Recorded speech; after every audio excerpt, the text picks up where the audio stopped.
Bonsoir et bienvenue à tous dans cette émission spéciale sur le Brexit préparée par la RTBF et Euranet+, le premier réseau radio d'information européenne. Le 30 mars prochain, l'Union européenne ne comptera plus que 27 membres. Le Royaume-Uni aura quitté le navire européen. C'est la conséquence du référendum dans lequel près de 52% des électeurs britanniques ont choisi le Brexit. Le 30 mars, c'est dans une dizaine de mois. Les deux parties sont en train de négocier le divorce. Et côté européen, c'est le Français Michel Barnier qui est à la baguette pour un exercice tout à fait inédit.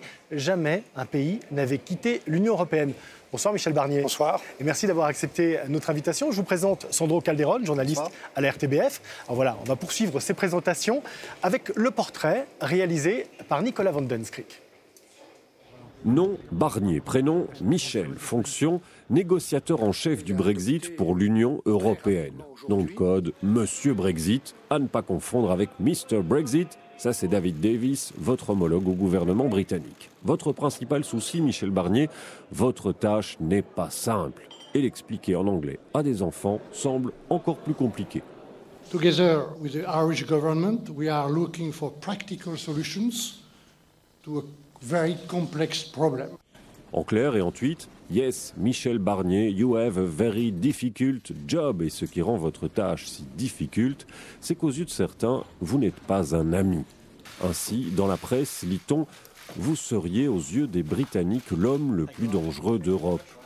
Votre CV, pourtant, Michel Barnier, affiche quelques belles lignes. Ministre français des Affaires européennes, ministre de l'Agriculture et de la Pêche, député européen, puis commissaire chargé du marché intérieur et des services financiers, où vous multipliez les initiatives de régulation du secteur bancaire européen. Nous, d'ailleurs, depuis notre petit fauteuil européen, on a le sentiment qu'avec votre équipe, vous vous en sortez plutôt bien dans cette négociation. Alors, nous vient cette question.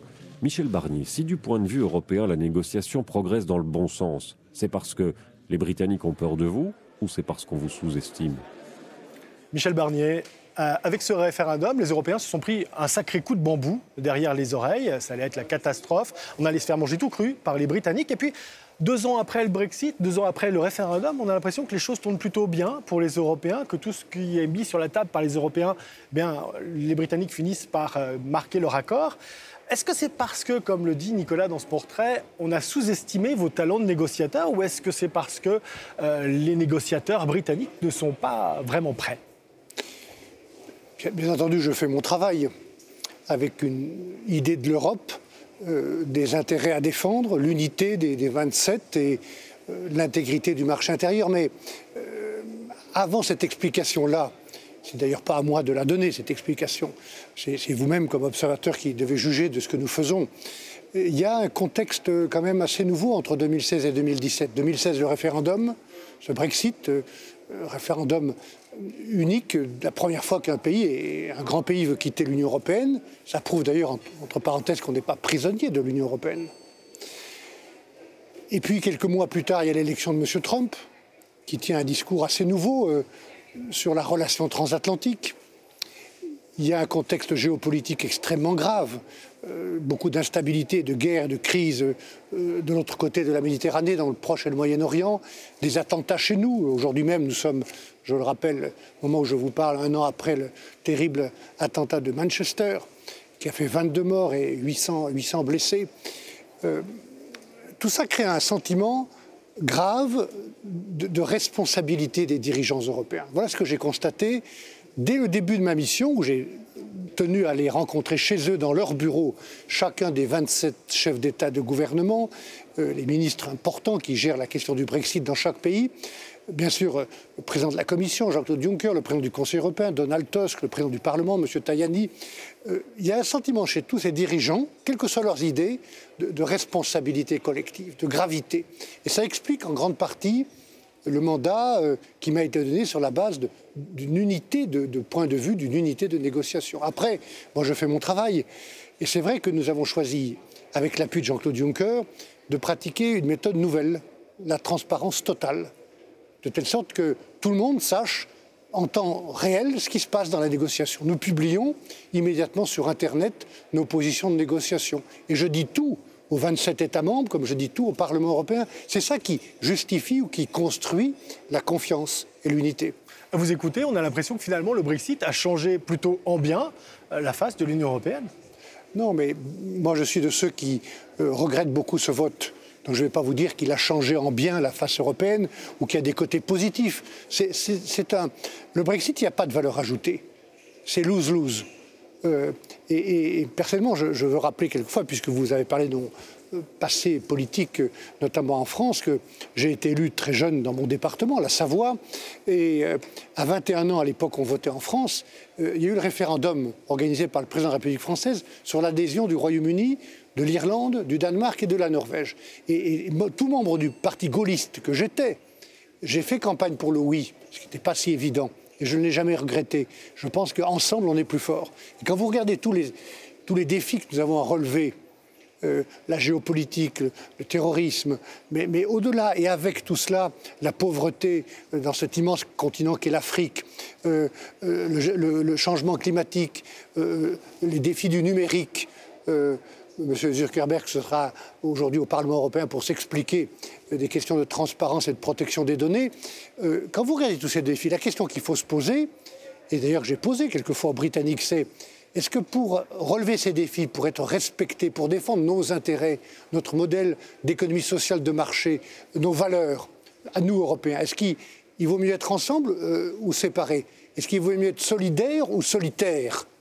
Moi, ma réponse, elle est définitivement qu'il faut être solidaire, qu'il faut être ensemble, qu'il faut être européen, en plus d'être patriote, en plus d'être belge, en plus d'être letton ou portugais ou espagnol ou grec, il faut être européen, parce que sinon dans le monde d'aujourd'hui, on ne compte plus, on n'a pas le poids suffisant et ce sont les autres qui décident pour nous.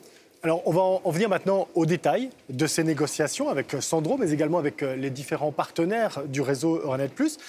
Avec Sandro, je vous propose de commencer directement par l'épine dans le pied des Européens et des Britanniques dans ces négociations. L'un des points les plus difficiles de ces négociations, c'est la question britannique. La question irlandaise, pardon. Oui, et cette question irlandaise, c'est d'ailleurs une question britannique. Tout à fait. C'est aussi, effectivement, c'est un peu la quadrature du cercle, me semble-t-il, M. Barnier. D'un côté, il y a la garantie, l'engagement pris qu'il n'y aurait pas de rétablissement de frontières physiques entre la République d'Irlande et l'Irlande du Nord. Mais de l'autre côté, il y a le choix de Theresa May de sortir du marché intérieur et de l'union douanière. Alors vous, pour contourner l'obstacle, vous proposez ce que vous appelez une sorte de filet de sécurité, ce qu'on appelle un backstop en bon français.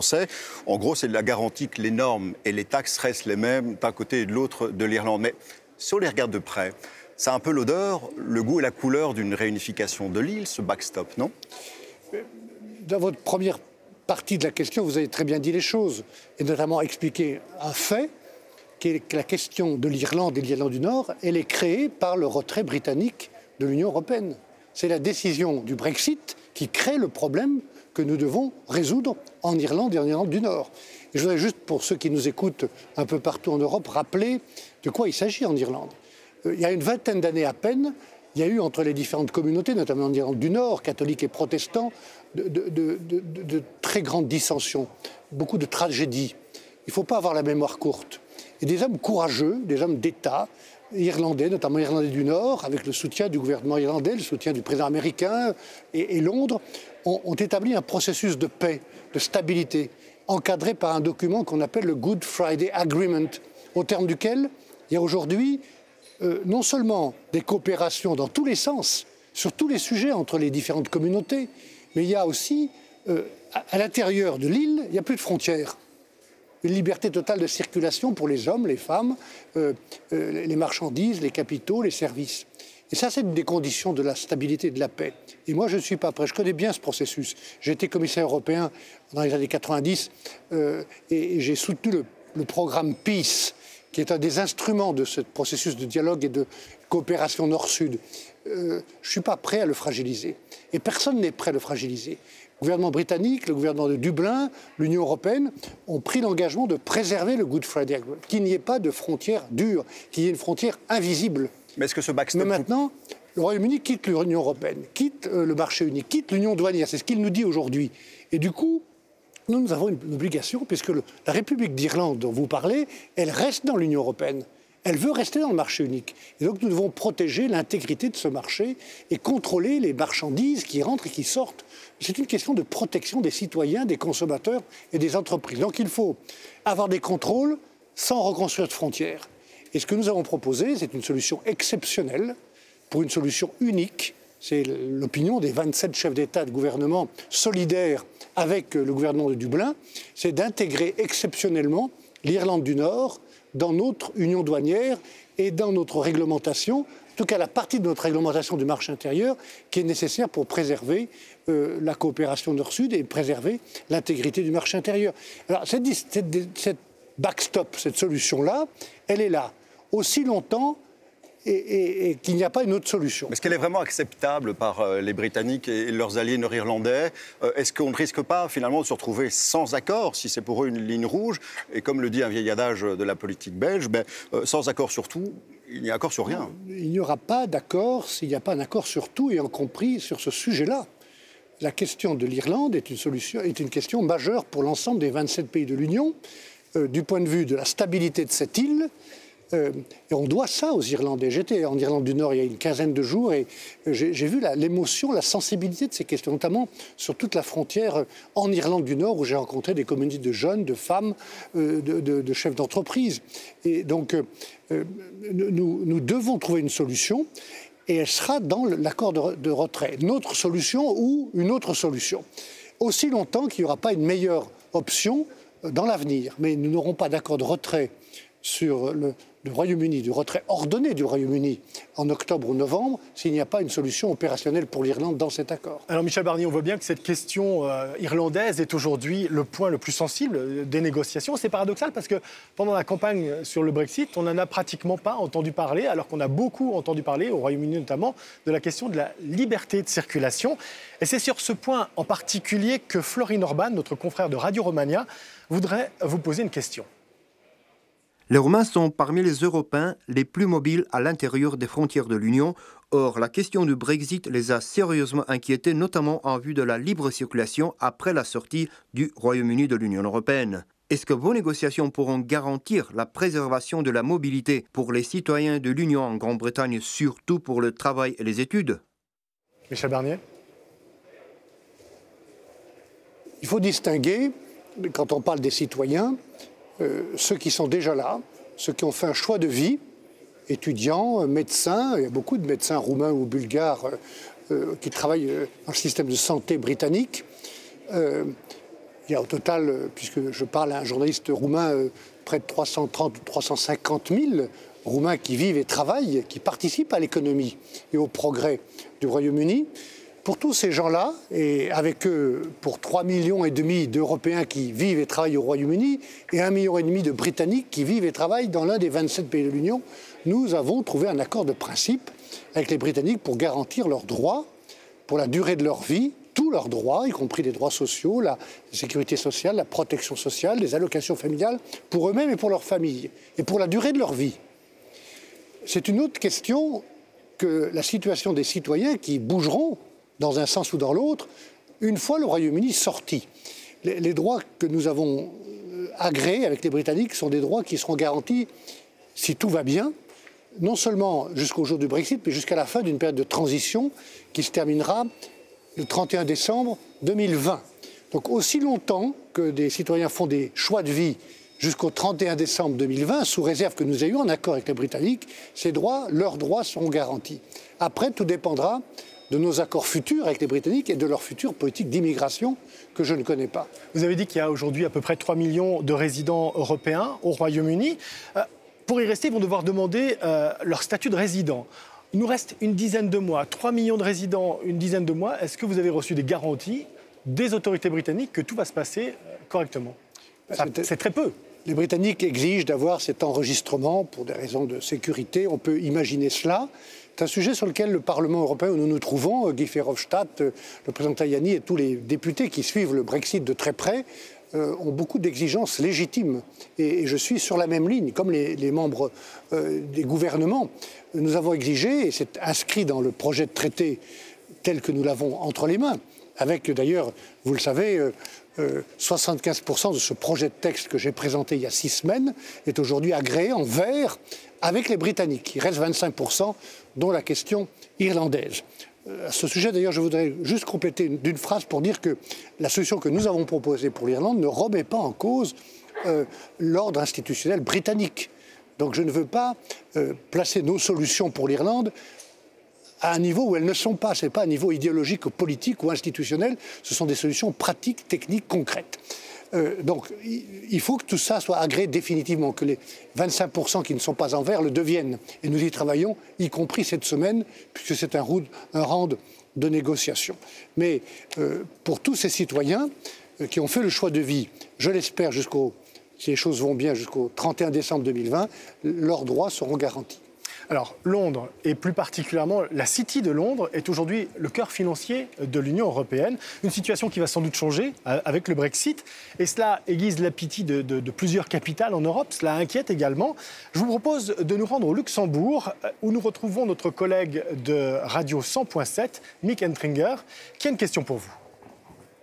Après le Brexit, Londres risque de devenir un centre offshore offrant des taux d'imposition très bas aux sociétés. La Grande-Bretagne risque de devenir aussi un concurrent inégal pour les places financières européennes, comme le Luxembourg ou l'Irlande aussi. Comment la Commission européenne veut-elle garantir que certains de ces pays membres et l'Union européenne elle-même ne soient défavorisés par le Brexit? Monsieur Barnier. C'est une question très importante, mais qui pourrait être posée sur plein d'autres sujets, qu'il s'agisse de la sécurité alimentaire, de la compétitivité des entreprises, de tous les risques de dumping que l'on pressent ou que l'on craint avec le Brexit. D'abord, une réponse, c'est que dans ce dialogue avec les Britanniques, il vaut bien être ensemble. Parce que pour défendre telle ou telle réalité économique ici, la réalité des services financiers, ailleurs la sécurité agricole, les pêcheurs, il vaut mieux être ensemble pour parler avec les Britanniques. C'est l'objet de ce mandat que j'ai reçu pour être le seul négociateur, tout en assurant les États membres que je négocie en leur nom et que je discute et que je prends en compte leurs préoccupations. Dans la future relation, nous ne sommes pas prêts à accepter qu'il y ait juste à côté de nous un grand pays qui conduise une politique de dumping fiscal, environnemental, social contre les droits des consommateurs. Et donc nous allons clairement poser cette question pour engager les négociations sur de bonnes bases du level playing field, comme on dit en anglais, de la règle du jeu, pour éviter les risques de dumping ou de concurrence fiscale ou d'atteinte à nos droits, et ça vaut pour les services financiers comme pour le reste. S'agissant des services financiers, qui est un sujet important pour Londres, qui est la plus grande place financière de l'Union européenne, qui restera, sortie de l'Union, une grande place financière, il est clair que quittant le marché unique, les institutions financières britanniques vont perdre ce qu'on appelle le passeport financier. Donc ils ne se trouveront plus dans la même situation, sauf à installer une partie de leurs actifs et de leurs services ici, chez nous, dans l'Union européenne. Alors, on voit bien, vous avez insisté, l'important aujourd'hui c'est l'unité et on a évité le pire. Au lendemain du Brexit, l'Union européenne n'a pas éclaté. Et même les Européens se sont lancés dans de grands projets de réforme. Mais au final, il n'y a pas vraiment de résultats concrets jusqu'à présent. Vous parlez des prochaines réformes. Des réformes institutionnelles, de l'avenir de l'Europe. Cet agenda positif-là que vous évoquez, comment réformer l'Europe, comment réconcilier les citoyens avec l'Europe quand ils s'en sont éloignés, comment tirer les leçons du Brexit. Dans le Brexit, il y a des conséquences que j'essaye de gérer comme négociateur, mais il y a aussi des leçons. Qu'autant de gens aient voté contre l'Europe, contre la mondialisation, parce que l'Europe ne les protège pas assez, ça, ce sont des leçons qu'il faut tirer. Et ce que j'observe, c'est que plusieurs dirigeants européens, Jean-Claude Juncker dans son discours sur l'état de l'Union, le président Macron, Mme Merkel, ont commencé à apporter des réponses. Et dans des discours, mais concrètement, la gestion des frontières européennes se fait maintenant d'une manière beaucoup plus communautaire et même fédérale, puisqu'il y a des gardes-côtes et gardes-frontières européens qui sont mis en place pour aider les pays qui n'y arrivent pas tout seuls. La Commission européenne a fait des propositions qui sont en train d'être concrétisées pour la défense européenne, pour la sécurité extérieure, pour un fonds de défense, pour une coopération structurée sur les questions de défense. Le fonds Juncker qui est un investissement à hauteur aujourd'hui de 500 milliards d'euros pour créer des infrastructures communes, de la communication, investir dans l'avenir. Ça, c'est une des premières réponses. Il en faudra d'autres. Alors justement, s'il y a un besoin de réforme, c'est aussi pour lutter contre l'euroscepticisme. Et vous êtes d'accord avec moi, je pense qu'on est aujourd'hui loin du compte sur ce plan-là. Je vous propose à ce sujet de rejoindre notre collègue Gigi Donnelly de Radio 24. Bonsoir Gigi. Bonsoir, bonsoir messieurs. Donc oui, inévitablement, je dirais ma question est liée entre Brexit et les développements en Italie. Donc la formation d'un nouveau gouvernement, vraiment dans les très actuelles heures, c'est la première fois d'un gouvernement clairement eurosceptique. Alors la question c'est, d'un côté, si vous pensez, M. Barnier, qu'il pourrait avoir un impact sur la négociation que vous menez, mais en même temps, quand vous parlez d'une leçon de la Brexit aussi, il y a, comment est-ce qu'on pourrait dire, la possibilité que ce soit une sorte de vaccin contre une idée de Exit. Donc, l'idée de sortir et l'idée que sortir, c'est extrêmement compliqué. Qu'est-ce que vous pensez ? Sur le deuxième point, il est clair, d'ores et déjà, pour beaucoup de Britanniques et en tout cas pour beaucoup d'Européens, et il va être de plus en plus clair, que la meilleure relation avec l'Union européenne restera d'être membre de l'Union. Et que quand on est sorti de l'Union, on n'a pas les mêmes avantages, les mêmes possibilités, les mêmes opportunités que lorsqu'on est dedans. Ça va être extrêmement clair au terme de cette négociation. Une autre chose qui apparaît, par rapport à tous les discours qui ont été tenus, je recevais M. Farage l'autre jour, et nous parlions de cette campagne qu'il a menée, avec d'ailleurs des informations inexactes dans la campagne sur les fameux 300 millions de livres qu'on allait récupérer depuis Bruxelles pour les mettre dans le service de santé. C'est beaucoup plus compliqué qu'on ne le croit. Est-ce que je peux, par exemple, expliquer que le jour où les Britanniques quittent l'Union européenne, parce qu'ils veulent quitter l'Union, c'est leur choix, pas le nôtre, ils quittent 750 accords internationaux. 750 accords internationaux. Ils quittent Europol, la sécurité intérieure.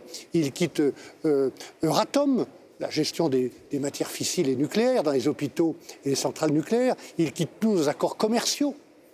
Voilà les conséquences du Brexit. Et toutes ces conséquences n'ont pas été expliquées à l'avance. En tout cas, pas complètement. Donc, en effet, oui, je pense que cette négociation-là doit être bien regardée de très près, objectivement, par tous ceux qui auraient les mêmes idées. D'ailleurs, j'observe d'ailleurs que certains des responsables politiques qui avaient les mêmes idées, notamment dans mon pays, en France, n'expriment plus cette idée de quitter l'Union européenne. On va y revenir dans un instant. Mais sur l'impact, par exemple, d'un gouvernement eurosceptique en Italie, est-ce que ça pourrait avoir un impact sur les négociations sur le Brexit ? Nous allons travailler avec le gouvernement italien tel qu'il est issu des urnes, tel qu'il va être formé dans les heures qui viennent. Et j'irai à Rome le plus vite possible pour rencontrer le président du Conseil et pour rencontrer les ministres qui géreront ces questions. Mais sur les questions qui intéressent l'Italie, les citoyens italiens, les entreprises italiennes, les régions italiennes à travers l'accord que nous avons trouvé en principe sur le budget européen pour la période actuelle, je ne vois pas de raison que le gouvernement italien ne soutienne pas la ligne que nous défendons ensemble et qui intéresse tous les pays, dont l'Italie. Alors vous nous avez expliqué que la meilleure relation avec l'Union européenne, c'était de rester dans l'Union européenne. Pour cette émission, nous avons demandé à Brandwatch d'analyser ce qui fait vibrer les réseaux sociaux quand on évoque le Brexit, Sandro. Oui, on a cherché à savoir si le Brexit pouvait donner des idées aux utilisateurs des réseaux sociaux, et notamment en France. Et il y a ce mot-clé, le Frexit, qui serait la version française du Brexit, qui a eu son heure de gloire au moment du vote britannique, puis lors des élections présidentielles françaises, parce que c'était un des arguments du Front National. Et il y a une tendance qui se décide ces derniers mois. La courbe des discussions sur le Frexit a tendance à remonter. Michel Barnier, est-ce qu'on joue à se faire peur, ou est-ce que ça montre là que l'opinion est de plus en plus détachée de l'Union et qu'à terme, il y a peut-être même un risque de dislocation du projet européen ? Bien sûr qu'il y a des risques. D'abord, un mot de la France, où je continue à suivre ce qui se passe d'assez près comme citoyen engagé. Je veux rappeler que mon pays, et j'en suis heureux, a choisi assez clairement de choisir un président de la République qui soit européen. Et le choix était extrêmement clair. C'était ou Emmanuel Macron qui faisait le choix d'une France européenne, ou Madame Le Pen qui, elle, à l'époque, en tout cas, proposait de sortir de la zone euro et peut-être même de l'Union européenne, ce qu'elle ne dit plus aujourd'hui. Donc le choix était clair et mon pays s'est prononcé. Mais il faut faire attention. Et le moyen de répondre à ce débat, ce n'est pas de se cacher, ce n'est pas d'être sous la table, ce n'est pas de raser les murs, ce n'est pas d'avoir l'Europe honteuse, comme c'est souvent le cas des hommes et des femmes politiques dans mon pays, dans tous les partis. C'est de marcher au milieu de la route, d'ouvrir le débat, de combattre la démagogie par la démocratie, de ne pas hésiter à reconnaître que quelquefois Bruxelles a eu tort, qu'il y a eu des erreurs, qu'il y a eu parfois trop de bureaucratie, contre laquelle d'ailleurs la commission du Juncker est en train de lutter, qu'on a fait l'erreur aussi, à mon sens, d'être trop sur la ligne de l'ultralibéralisme, de déréguler, ce qui nous a affaiblis au moment de la crise financière. Il y a eu des erreurs qu'il faut corriger, il y a des réformes qu'il faut faire, il y a cet agenda positif qu'il faut monter, mais il faut aussi débattre avec les citoyens. Les citoyens, ils sont inquiets et intéressés par l'Europe, partout. Il faut répondre à cette inquiétude et cet intérêt par le débat public. Et comment vous expliquez cette tendance justement d'avoir le mot-clé Frexit qui commence à prendre un petit peu plus d'ampleur, même s'il n'a pas l'ampleur qu'il pouvait avoir lors des élections françaises ou lors du Brexit? Je ne sais pas d'où viennent ces indications. C'est juste un thermomètre en fait sur les réseaux sociaux, mais je ne sens pas ça dans mon pays. J'ai senti ça au moment des élections présidentielles et je vois que il y a des critiques sur l'Europe, il y a des incompréhensions, il y a des doutes évidemment. Il faut y répondre, je viens de le dire.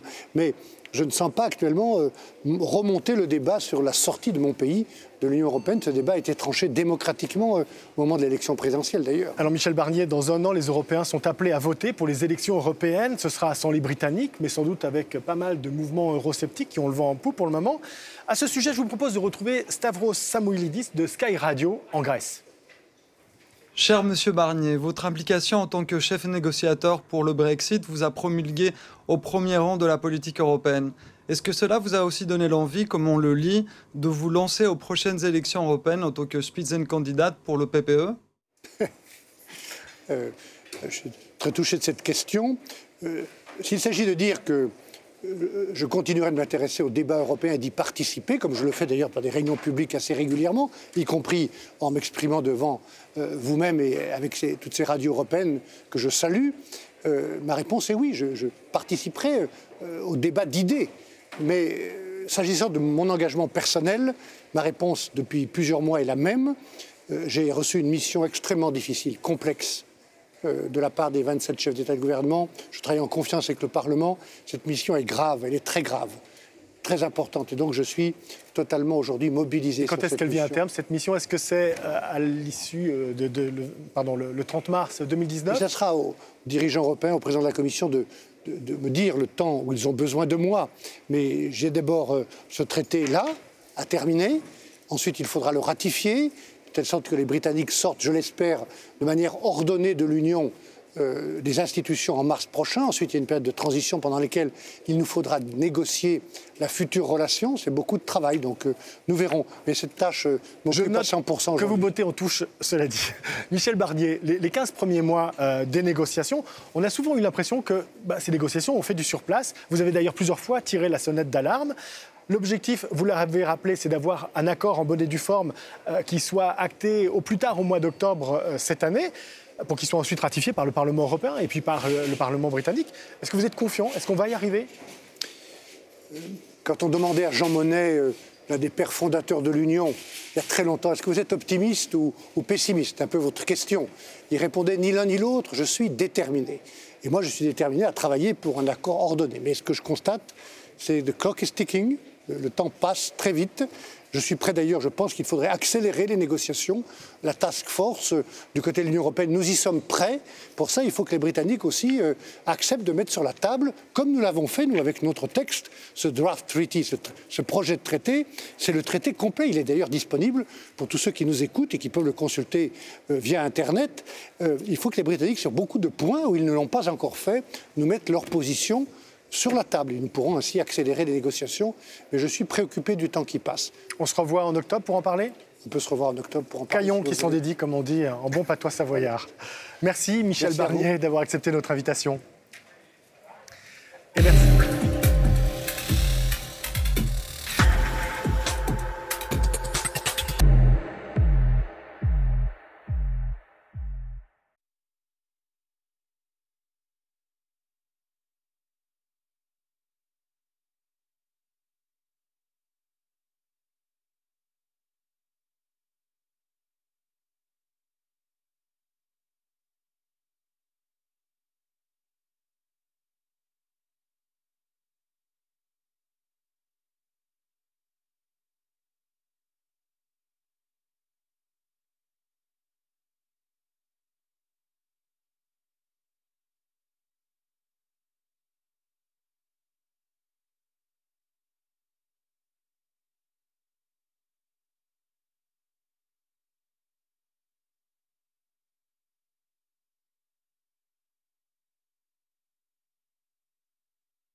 Welcome to the Euranet Plus Summit Debate, broadcasting live from here in the European Parliament in Brussels.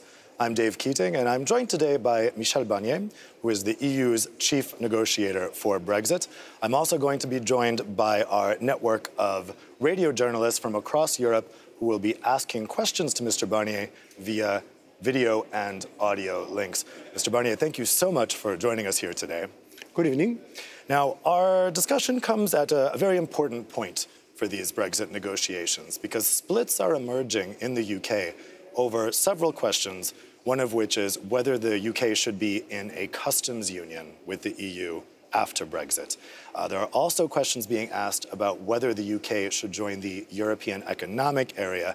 That's the zone including Norway and Iceland, in which countries have access to the single market, and in exchange they have to pay into the EU budget and follow a large amount of EU laws.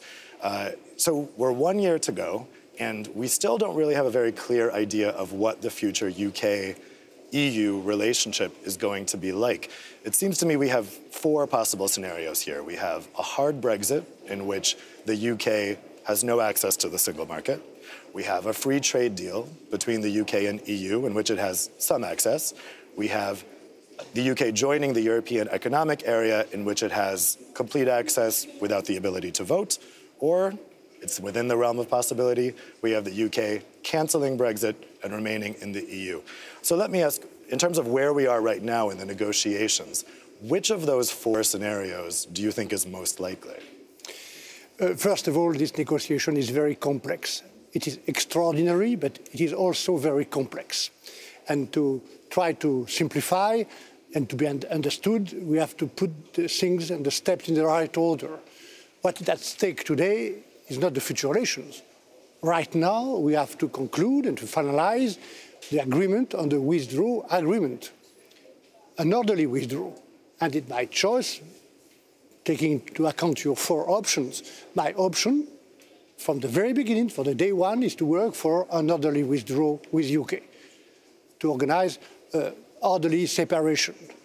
That is the point of this, the goal of this draft treaty we have put on the table 6 weeks ago. We have worked a lot with the British delegations, and I just to say that the British negotiators are very professional, and we have succeeded to agree on more or less 75% of the content of this withdrawal agreement. But what remains is very important: the governance, many other issues, and obviously the Ireland and Northern Ireland situation. If we succeed to agree on this orderly withdrawal in October or November, the next step will be the ratification. On our side, the European Parliament, the Council, and the British side, the British Parliament. And the UK will leave the institutions in March. If we succeed, beginning in March, we will have a transition period of 21 months, during which this transition, the UK will remain in the single market and in the customs union and on all the policies of the Union. And so we will have the time to negotiate the future relations.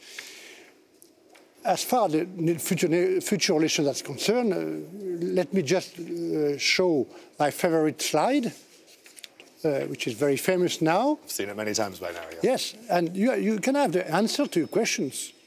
In any case, the best relation with the EU will remain to be member of the EU.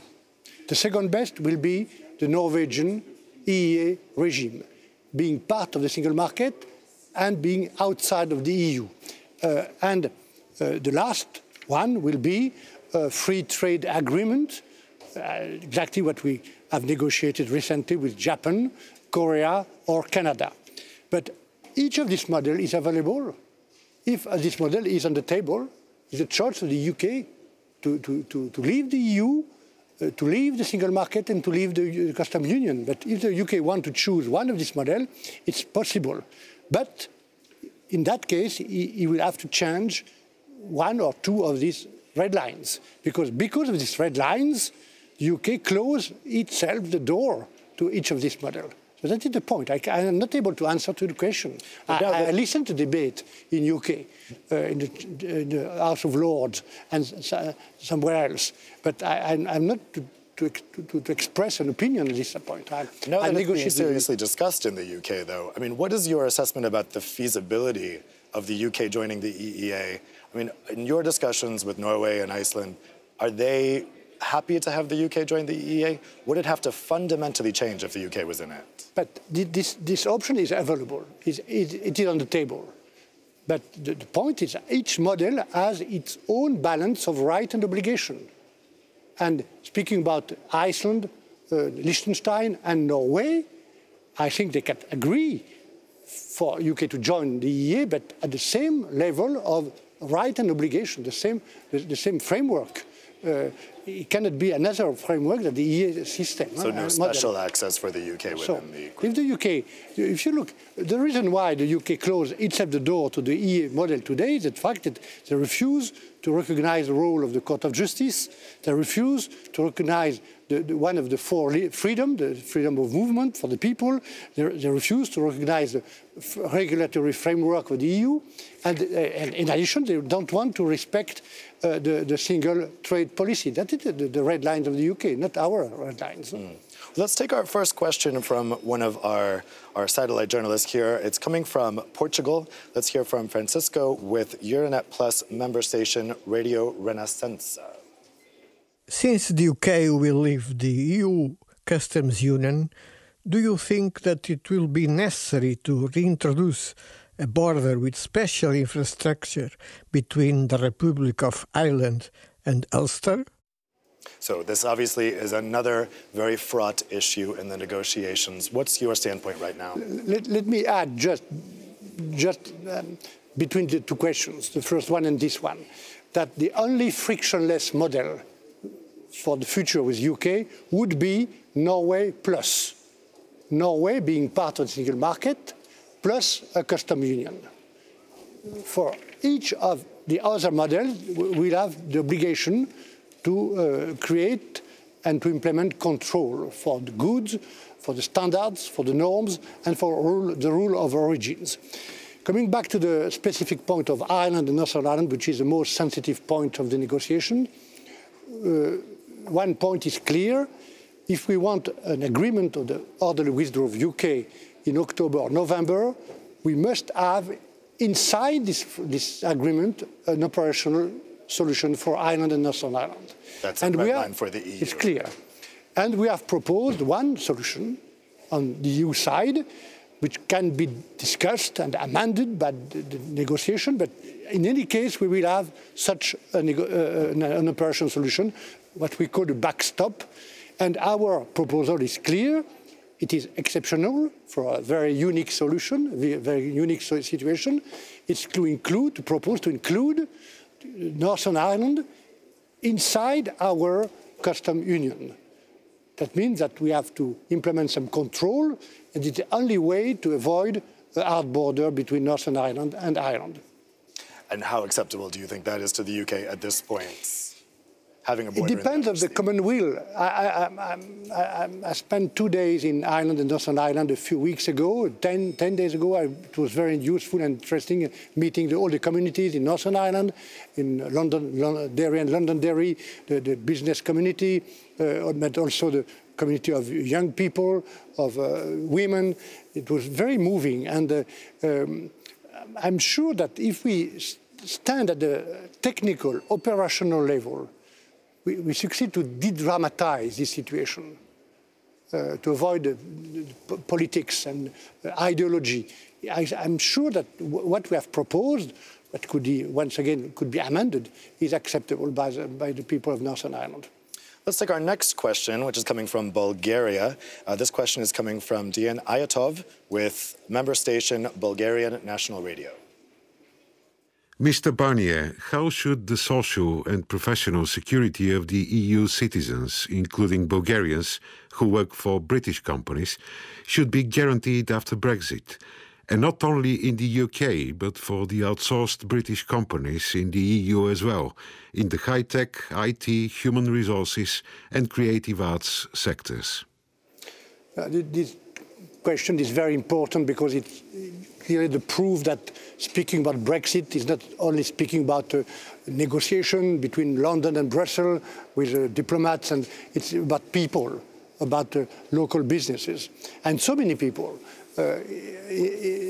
In fact, 3.5 million people, among them many Bulgarian citizens, and also on the other side, 1.5 British citizens living and working in the EU. So what we have succeeded today, and it's at the condition that we succeed to ratify this treaty in beginning of next year and to agree on this treaty in October or November, is to give to all these people, 4.5 people, British and European citizens, total security on their rights. And we are speaking of the rights of these people for themselves, for their family, for the duration of their life, and including the social rights and the rights of residents. So I think we are able today to give to this question, not only for the Bulgarian citizens, a good answer, but the condition is to agree, because nothing is agreed until everything is agreed, and the real certainty for all these citizens will come with the ratification of this treaty next year, at the beginning of next year. So you're convinced that if the text of this draft is approved and goes through, you can guarantee security to these citizens? My answer is yes, for the people who have already made a choice of life today or from today until the end of the transition period planned in this agreement. That means until the end of December 2020. For all these people, I'm sure that if we agree finally on this text, the right will be secured. It is another story for the people who will come after the Brexit and after the end of the transition, depending on what will be, and that not yet, the future immigration policy in UK. I want to bring up a slide now. This is from our social media monitoring partner, Brandwatch. They've been taking a look at how the Brexit conversation is unfolding on social media. And one of the results struck me as quite interesting. They compared the mentions of your name to your counterpart, David Davis, who is the UK's chief negotiator for Brexit. They found that amongst all the conversations that mentioned Brexit and one of your names, 94% mention your name, while only 6% mention his. Why do you think you have become so famously associated with Brexit, particularly in the UK, because you are a household name in the UK now? Why has that been so much more the case for you than for David Davis? We don't negotiate on Twitter. Huh? Twitter is useful, even necessary, to comment, to give the keys to the citizens, to explain the different issues of the negotiations, also to use what is very important for me, the transparency vis-à-vis the citizens. But we don't negotiate on Twitter, so I don't know really the answer. But perhaps we can ask this question to David Davis. Huh? Perhaps. Well, it is a very closely watched issue here in Brussels. We're not used to seeing these types of negotiations followed so closely. Do you feel that pressure from social media, from citizens, having these negotiations so closely watched by so many people? But this negotiation is extraordinary and complex, once again. It cannot be, it must not be secret. It must be a public debate. The Brexit is a very serious issue. The fact that so many people in UK has voted against Europe, you have consequences, very serious and very important consequences for human, social, economic, financial, technical, legal consequences. But you have also lessons for the Brexit, and we have to draw the lessons. That is the reason why I want to in the name of the 27 members, and in confidence and trust with the European Parliament, to use this time for the public debate and to explain what it means to be out and what it means to be in the EU and what are the consequences, and also to try to say that we have to draw the lessons and to be clear, there is no added value to the Brexit. And until now, nobody has been able to give me the proof that there is an added value to Brexit. But there are lessons to draw to the the Brexit, and we have to build the task of the head of states and the parliament to a positive agenda to answer to the questions. No? Well, we can take our next question live. This question is going to be coming live from Latvia. We're going to hear from Gins from member station Latvia's radio. Gins, can you hear me? Good afternoon, everyone. Go ahead with your question, Gins. Mr. Barnier, Gins Samoliņš from Riga, Latvian National Radio. You might have heard about ABLV bank case here in Latvia. It recently collapsed after United States publicly accused it of money laundering, including links to Kremlin-friendly oligarchs. Now, one of the questions is where that money previously held in ABLV bank will go. And some say that it will most likely find its way back to Europe, and quite possibly it's going to be the United Kingdom. So the question is how to avoid that after Brexit, UK potentially becomes offshore where dirty money flows. And can EU do anything about that? I know this case, but I don't want to comment. It's not my task as a negotiator to comment this particular issue. Except that to say that other regulations in EU, including UK until the Brexit, are very important. And I, as a former commissioner for internal market and financial services, have worked a lot to rebuild the financial regulations, to draw the lesson of the crisis, and to protect what is key, our common good in Europe, which is the financial stability, including for Latvia and all the other member states. The point is, after the Brexit, to know what kind of relation we will build with UK. And if we want to have a strong partnership, and it is my goal to build a strong partnership, not only for trade, but also for internal security, external security, defense, and foreign policy, we will have to be sure that we can avoid between us the dumping. That is the questions. And so we will have to negotiate also to find the right tool for level playing field. And this point is very important, not only for the substance, for the level playing field, for the economy. It's also important because the future relation will be translated in one or many new treaties. And be careful at the point that each of these treaties for the future relation will require the ratification, not only of the European Parliament, but the 27 national parliaments, including the parliament in Riga. That means that we have to be very careful to the condition of this debate, and to succeed until the end of the process, we have to be careful about this point of the dumping of the level or the level playing field. We have to find the UK. Let's take our last question. This is coming from Poland, from journalist Ewa Stankiewicz from member station Polski Radio. Considering Brexit in a broader sense, some Poles are also afraid of mechanisms that may be launched by the UK's exit from the EU. It has been talked a lot about the domino effect of Brexit, which may make other countries also start a political debate about their status in the EU. So what can be done to prevent Czechsit or Frexit? Or perhaps even Italexit, considering events this week. So far, we haven't seen that domino effect. Are you confident we won't? Yes, because first of all, we must avoid the debate. The debate is democracy.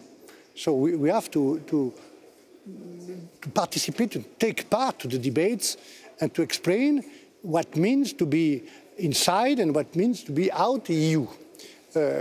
Look for the Polish and for the French and for the others. Look at what happened with the Brexit negotiations. It's much more complex, much more difficult. There is no added value. So everybody can see what happened, and the reason why we have decided to work in a total transparency. Unique. It is really the first time that such a huge and important negotiation is managed in a way of total transparency. So we have to not to be afraid by the debate, to show what it means to be out and in any case, at the end of this process, it will be clear that it's better to be in than out. So you think Brexit will make people feel more confident about staying in the EU? Yes, but in the same time, we have to draw the lessons to find a way for the citizens to feel that the EU protects them better than in the past. So we have to launch some reform, to launch new policy, to draw the lessons, to correct and to reform what need to be reformed in Brussels also. Huh? Great. Well, that's all the time we have for today. Thank you, Mr. Barnier, for taking time out of your busy schedule to talk to us. And thank you at home for watching.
Welcome back to the Euranet Plus Summit Debate, broadcasting live from the European Parliament in Brussels. We're going to be talking today about the next year's European election. Believe it or not, it's just 1 year away as of today. I'm Dave Keating, and I'm joined today by 4 members of the European Parliament: centre-right German MEP David McAllister, centre-left Slovenian MEP Tanja Fajon, Green Spanish MEP Ernest Urtasun, and left Irish MEP Leah Nuriada. Thank you all so much for joining us here today. I'm going to be taking some questions from our network of journalists located around Europe, and I'll also be asking you some questions myself. And maybe for a starting question, I hate to start out on a negative note, but we all know that European Parliament elections have been plagued by issues of participation and engagement. They're actually, this is 4 decades of direct elections to the European Parliament, but every year since these elections have happened, turnout has gone down. So that's been one major problem that has been observed. The other major problem is that people tend to vote based on national issues rather than European issues, rather than the issues that are actually legislated on in this parliament. For instance, if they're unhappy with their governing party, they'll punish that party in the European election, even though it has nothing to do with what happens here in this institution. So I wanted to start out by asking each of you, how, in a year's time, can we get European citizens more engaged with what happens here in this building so that they would be motivated to go to the polls and vote based on what actually happens here? Maybe, David, let's start with you. Well, from my point of view, latest polls show that still a broad majority of European citizens will vote on national issues, but the numbers are increasing. More and more citizens are also interested in European affairs. It will still take a long time to actually form a European public opinion, but since 2014 we have seen a shift. European issues are becoming more and more important, and that's why we will campaign on national issues, but also on European issues in all 27 member states, which will be participating at the next European elections. Will you try to combine those national issues with the European issues? Well, you can't really differentiate between European and national policies anyhow, no longer. I mean, it's all interconnected.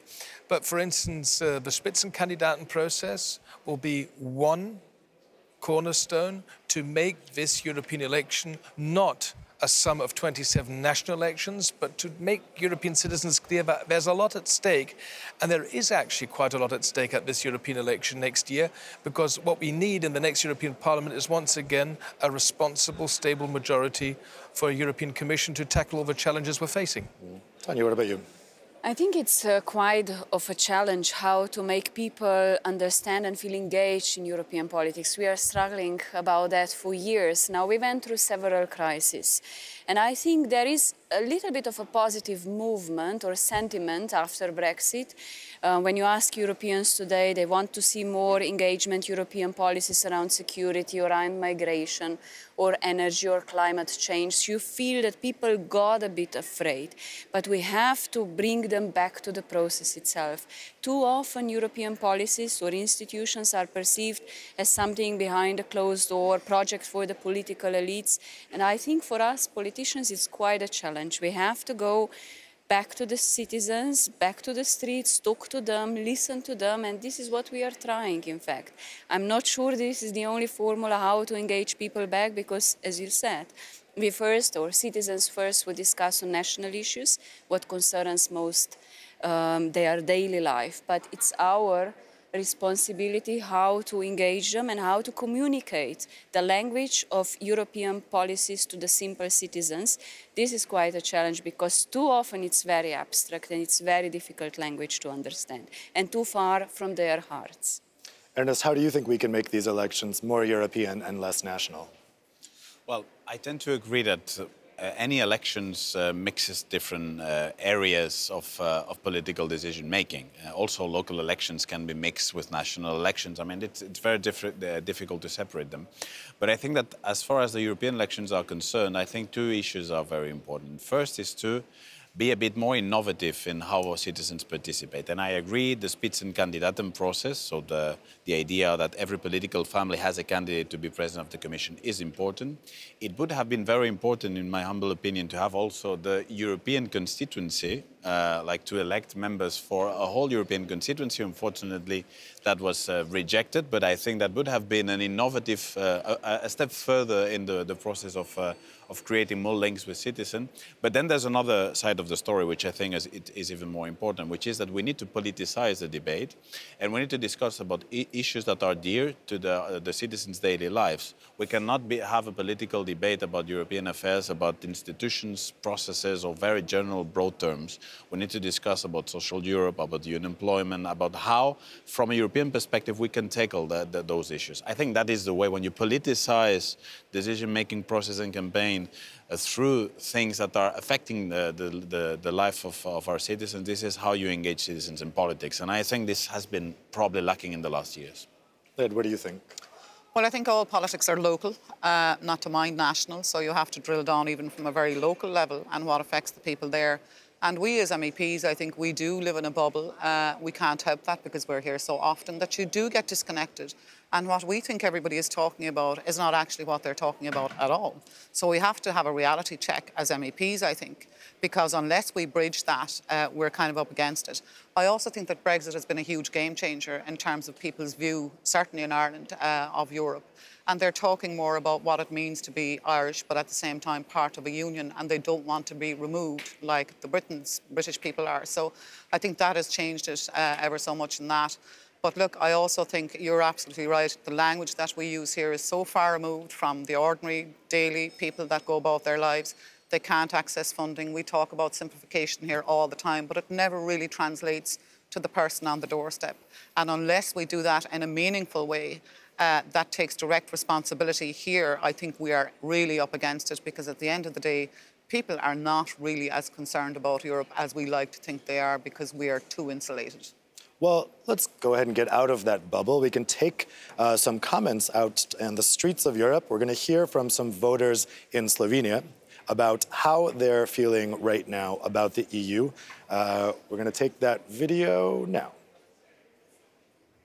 Bolj sproščeno, lažje potujete, drugače pa cene so šle vse gor, standard pri nas je pač nižji.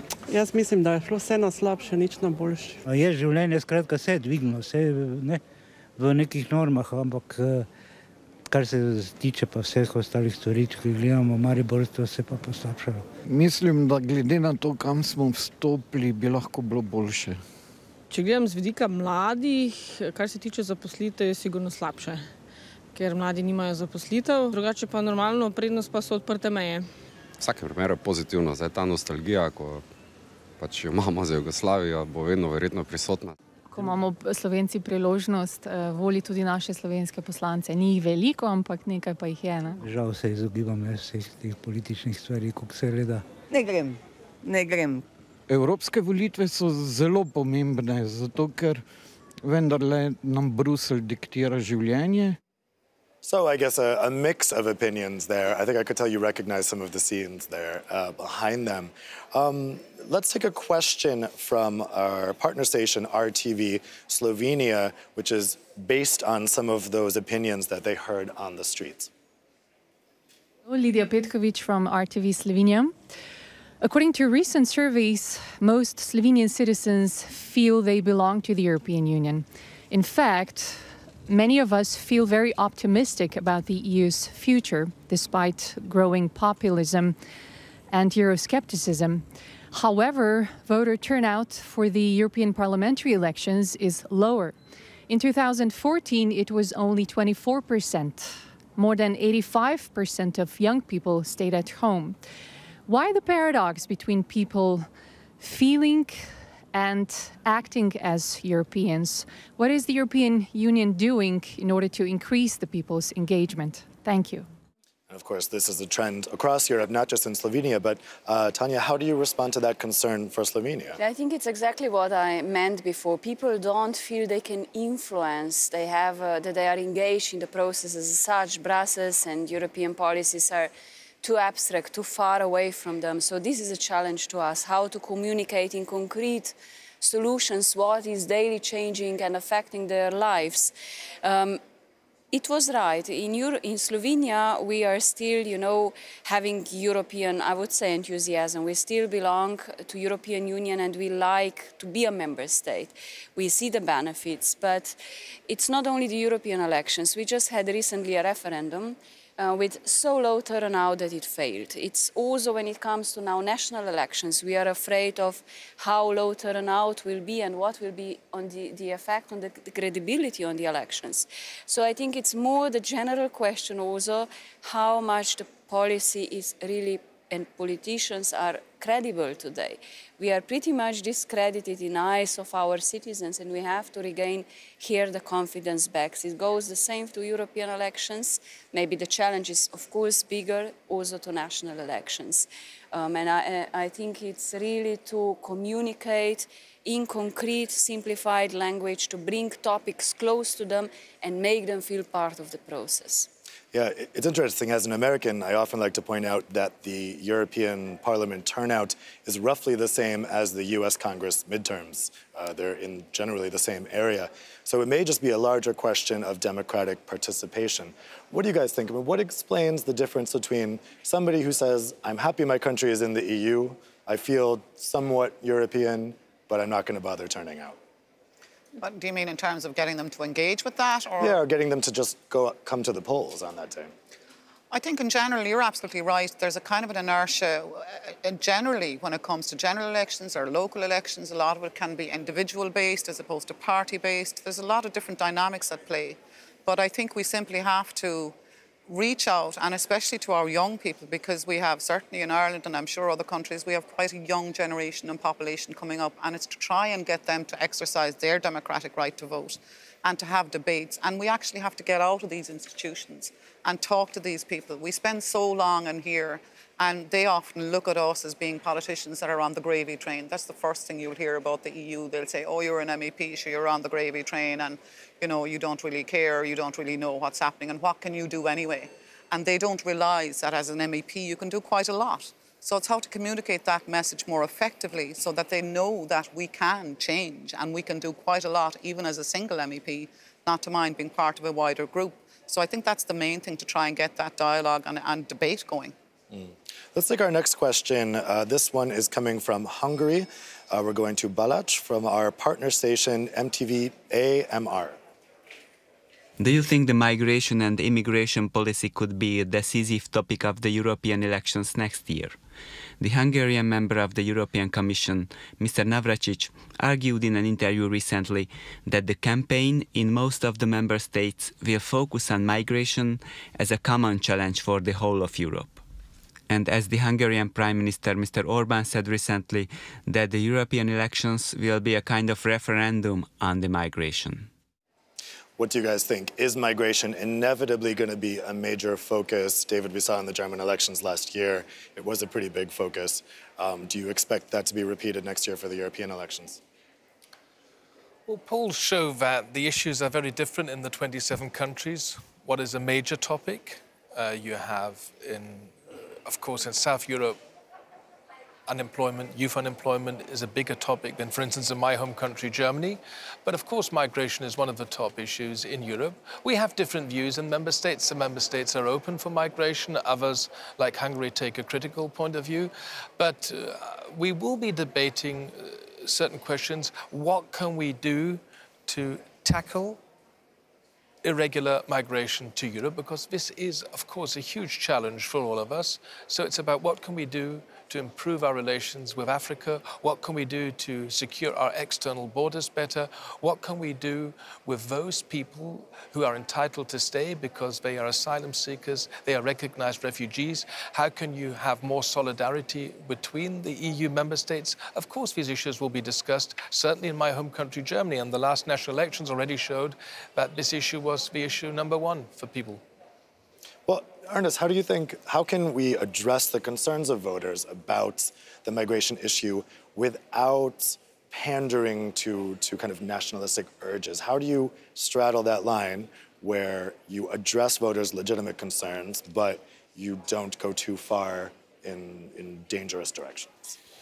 My fear with the debate on migration and refugees always has been that I have the impression that some governments at national level, they give up too much into arguments that come from the far right. I mean, this is really the bad way of handling the debate. I think we need to face reality, and reality is that we have, of course, a very unbalanced distribution of hosting of the refugees and migration, and this needs a European response. This is very clear. But we should not, absolutely not, during the campaign, starting caving in the debate towards extreme arguments that we have too much refugees, that we have too much migrants, that we need to secure further our borders, because this only gives the extreme right more room to grow in the elections if we start using their own arguments. So I think that we need to have a serious debate about that. A serious debate for me is that we have a failing European cooperation model on migration and refugees, and that there are member states that are not assuming their responsibilities. Germany is, but Spain is not. So I think that here is where the debate should lie. Do we have an efficient model to receive refugees, to be in solidarity, to have legal ways of entry? Do we have that or not? But we need to have a serious debate. And when xenophobic and anti-migration arguments come, we need to confront them, but not giving up to those arguments. That is totally a big mistake during an election campaign, because it will feed the extreme right. Aside from migration, what do you guys think are going to be the big dominant issues next year? Well, for us, Brexit has to be because it's so integrated, and even we're currently discussing, as you know, the multi-annual financial framework. I sit as a coordinator on the Budgets Committee, so perhaps I'm in my own bubble when it comes to that, but it is so intrinsically linked in how we are going to be spending 7 years of an EU budget. And that's going to cut across CAP and cohesion and structural funds, which is going to have a direct link, obviously, to the person on the ground, whether it's somebody looking for Erasmus or somebody relying on CAP payments. So I think that's another way of how we can engage with our citizens to say, look, we rely so much on EU funding. Of course, we need to make it accessible because it's just overly bureaucratic. But Brexit is certainly dominating Ireland. And I would also think that militarisation is going to be a huge issue, because we talk about Ireland, we hold our neutrality very dear. We've seen an erosion of that by joining up to PESCO. We talk about migration, and yes, there's a humanitarian response that we absolutely have to have. But for Irish people, I think we're very afraid, and we have to be robust against any erosion of our sovereignty and signing up to spending a lot of money on militarisation, which is not something that Ireland joined up with the EU for. And finally, I think it's important that we go back to the roots of why we joined the EU, which is for trade, for peace and stability. And that has always been the cornerstone that I think we have to adhere to. I imagine the attention on defence union would vary significantly by country. David, what about in Germany? The statement of the Irish colleague just showed how different the issues are in our member states. Brexit and neutrality are two issues which in my home country, Germany, would probably not play such a big role, to put it politely. In my country, it's the economy, it's security, it's the fight against terror, it's migration, and it's the future of our joint currency, the euro. These are topics which are interesting for German citizens. And this just shows you that you can talk as much as you want about a European public opinion. In the end, European elections will always be national, regional and local too. And that's okay. And we have to address the issues our voters are concerned and not those which the European bubble is interested in. Let's take our next question from Spain. We're going to go to Diego from our partner station, ES Radio Castilla y León. The results of recent elections in different member states showed how strong nationalist parties are. They came to power in some large cities or gained seats in national parliaments of Italy, Spain, in regions like Catalonia, or even in Germany. The strength of these Eurosceptic parties could also be reflected in the next European elections. What will be your plan to face Eurosceptic arguments during the election campaign? Yeah, it should be pointed out that 1/3 of the parliament in 2014 was Eurosceptic. That's a huge portion. Do you guys think, based on everything that's happened over the past 4 years, do you expect that Eurosceptic proportion of the parliament to go up? Do you expect the recent events, as he explained, to have an effect on the makeup of this parliament next year? I mean, first, if I may, Euroscepticism as such is not a bad thing. It's always good as a reminder what we can do different or analyze where we stand. The dangerous Euroscepticism or radicalism or these extreme right forces or nationalist forces, this is a danger for the stronger European unity in the future. How to counter that? It's also to again, we have to in parallel, when we discuss migration, we have to understand the whole holistic approach and the challenges Europe is facing and how to have a serious debate. But on the other hand, we have, of course, to make measures to improve economy, to make Europeans feel secure, and security, which will be also in Slovenia one of the topics. It's not only security in a militarized way, but also well-being, social security. These are the topics where Europeans once will feel safe, will have jobs, will not have reasons to fear for their future or safety, then I think we will easier also communicate European policies and the integration as such. That I think it's also how to find the extreme right and these national forces that are going to a very dangerous isolation, which in the long run, we all know that leads to instability, wars, and fall apart. We have in Slovenia a recent experience with fall apart of Yugoslavia and wars that were very bloody for our region. What do you guys think? What are you expecting in terms of the far right and Eurosceptic makeup? Well, I think that the best way to confront the rise of anti-European movements is to try to reconnect EU priorities with daily life citizens. I mean, I always ask the question, for a young unemployed in my country, in Spain, which of course is going to be one of the major issues in the campaign, what has the EU done in the last years to solve his personal life, his personal experience? And I think in general, in the last years, people have felt totally abandoned by the European project in the social suffering and the social problems in many member states. And probably this is a very much southern perspective, but this is the case also, I think, in other regions of Europe. And I think we need to reconnect that. How to do that? That's not easy. But I think, for instance, we are now talking about a pillar of a social Europe. So let's make that a priority for the next campaign, and let's all discuss how this social Europe that we all want to bring in again can help these people in their daily lives. And I think it's very important. In some member states and in the south, that is very clear. Fighting anti-European movements means reconnecting EU priorities with daily lives of citizens and the social sufferings of the last years.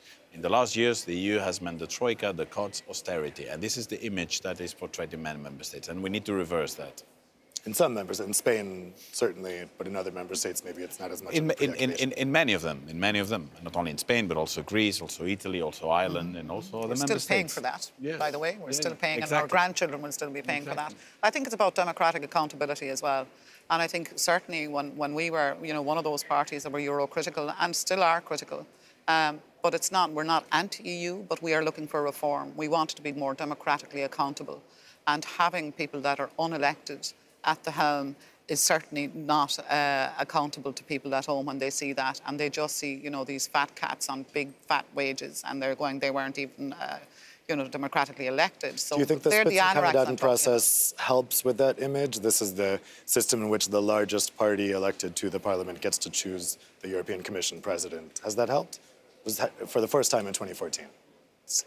Has that helped with the appearance of legitimacy for that democratic accountability? Well, it's a step in the right direction, but at the same time, I think we need to go far more beyond that. And I'm not just talking about how different, the commissioners were elected or put into their positions. I think it's about looking at the reform of the common fisheries policy, looking at reform of the common agricultural policy, and updating it, because it's a bit far removed from where our farmers and our fisheries and other industries are at today. But of course, we move at such a snail pace here that by the time we catch up with what's really happening on the ground, we nearly need to be legislating again to reflect the needs of the people and the reality on the ground. I want to bring up a slide. We've talked about Brexit a little bit and how it will influence the elections, and I think we all agree it will vary intensely by member state.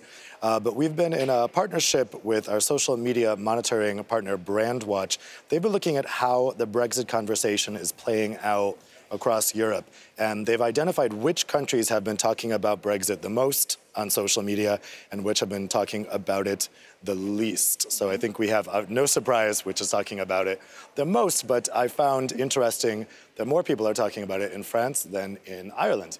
Maybe I should stand for elections in France. Also, I mean, I think there's a couple of countries. Belgium probably doesn't surprise me. That's probably us talking about it here in Brussels. But Germany is pretty far up there as well. Let me ask you guys, how much is Brexit factoring into the European conversation? Is it in some way serving as a kind of crash course in how the EU works and what it's all about? I mean, in Germany, I know I've heard this a bit from Germans on the ground, that they've learned more about the EU in the past year than they knew ever before, just from watching coverage of Brexit. Is that your experience? My experience is that in general, Germans see Brexit very critical. There's nothing good about Brexit. It's a lose-lose situation for both sides. And the huge majority of Germans presumably deeply regret that the United Kingdom is leaving. On the other hand, Germans tend to be pragmatic and they say we have to face reality. We can't change things, and obviously we have to accept this democratic decision taken by a narrow majority of the British people. And what Germans are now interested in is getting this divorce done, getting it done in an orderly manner, and always having in mind that this was a divorce we didn't ask for. So whatever happens, the UK will remain our neighbour, our trading partner, our NATO ally, and let's try and find the closest possible relation with the British, but without sacrificing our European values. And one thing is clear, a country which leaves the European Union can't be in a similar or even better position than a member state. That's common sense for Germans, and this is really what they want to get it done. But it's not a major issue in the general debate in Germany. Ernest, how would you say it's affecting the European debate in Spain? Well, it's affecting, I think. In a certain way, I have to say that it has reinforced a bit European sentiment. When you see, I think, but that is something happening in many member states. Brexit has helped a bit, finding also thinking that, well, that the project is worth it and that we need to fight for it. That had an effect in Spain. But also there are concrete issues that are being discussed a lot in Spain, particularly the rights of the Spanish workers there, and also the workers and a lot of retired people from Britain that live in Spain, and how this will be solved. This is a hot issue in Spain, as you can imagine. So I think that Spaniards think and hope as well that the divorce should be done, that it should be done in an order manner, that nobody would lose its previous rights. I think this is very, very important. So on the issue of rights of workers and of mutual residence here and there, I think this should be a top priority for sure. And this is, I think, what the majority of the Spanish debate is about Brexit at the moment. Well, let's take a question related to Brexit from Germany, from journalist Claudia Knopke from our partner station AMS. Hello, everybody from Germany. 1 year ahead of the European elections and a little bit less ahead of the fulfilled Brexit. So until now, the path to Brexit was paved with a lot of headaches, tough discussions, and also new experiences as the EU had to trigger Article 50 for the first time. And I would like to know, is there any lesson to be learned, or could that even bring up the need to modify the treaties in order to be better prepared or in a more practical way for a possible next time? So it's interesting, obviously, the Lisbon Treaty is what brought in the ability to leave the EU, which is kind of funny when you think about how controversial it was in the UK.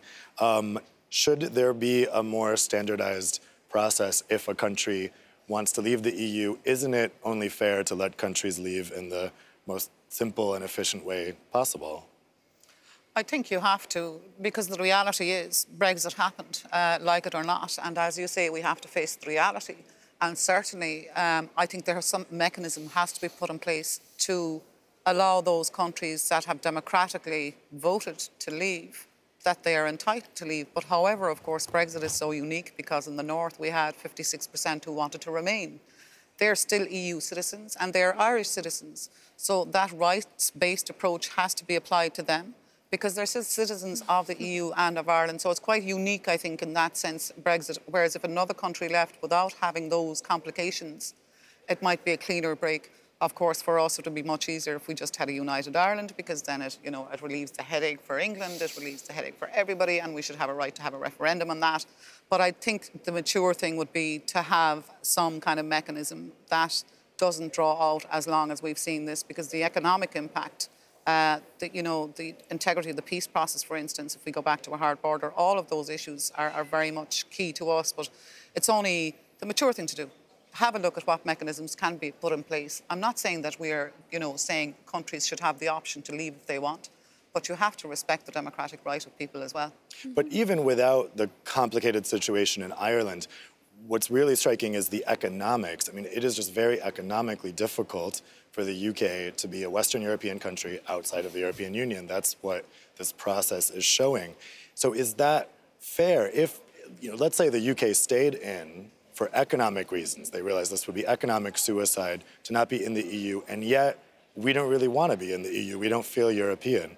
Should there not be a second tier, a revived EFTA, a better EEA, something that would satisfy some of these more Eurosceptic countries on the periphery that they could economically feasibly leave? But nobody's forced to be a member of the European Union. We have countries which are in the single market and are not in the European Union, like Norway, like Iceland, nor Liechtenstein. But the decision to be a member of the European Union means that you have to be committed that the European Union is more than just a single market. The European Union is a union of values. We are a political project, and this is something which apparently a lot of British colleagues never really fully understood. But to your question on Article 50, I hope that Article 50 will never be triggered again. But if we reform the treaty at some stage, we should have a closer look at Article 50, because it's not 100% actually clear. I think those people who actually once formulated Article 50 were hoping that it would never be put in use. I think that a single market, participating in a single market, would be a good solution for the UK. But of course, then you have to accept the full freedoms, contributions to the budget, and accept the ruling of the CGUA. And here, of course, many of people who campaign for Brexit, probably they found themselves in a difficult position to explain that probably what they said during their campaign of the referendum was wrong. But I think that at the end of the day, the most easy solution would be to be a member of the single market. But then that has conditions. There's no cherry picking here. That Europe has been very clear on that. Well, that's all the time we have for today. I want to thank you guys very much for an excellent discussion. And thanks for you at home for watching this Euranet Plus Summit debate.